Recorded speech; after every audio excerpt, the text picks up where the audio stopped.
افضل لاعب في الدور الاول في الدوري الانجليزي، تاني هداف الدوري الانجليزي، الاكثر صناعه للاهداف في الدوري الانجليزي، الاكثر تمريرات حاسمه في الدوريات الخمسه الكبرى، بطولات وانجازات كبيره لمحمد صلاح، والقاب عديده بنهايه 2023 هنسردها لحضراتكم. بنهايه 2023 واحد من افضل مواسم محمد صلاح في اوروبا على الاطلاق. محمد صلاح مسجل 12 هدف مع ليفربول وهو تاني هداف الدوري الانجليزي بعد ايرينج هالاند بفارق هدفين. كمان صلاح صنع 7 اهداف في الدوري الانجليزي عشان يكون الاكثر مساهمه في احراز الاهداف في الدوري الانجليزي في الدور الاول بصفه عامه ب 19 هدف ساهم فيهم محمد صلاح.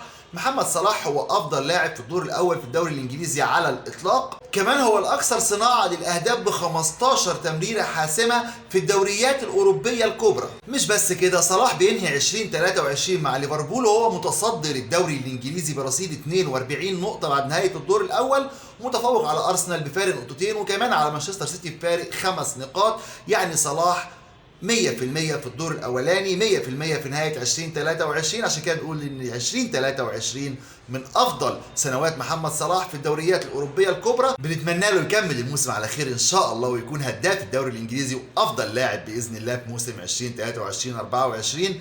بالتوفيق لنجمنا وابن مصر محمد صلاح.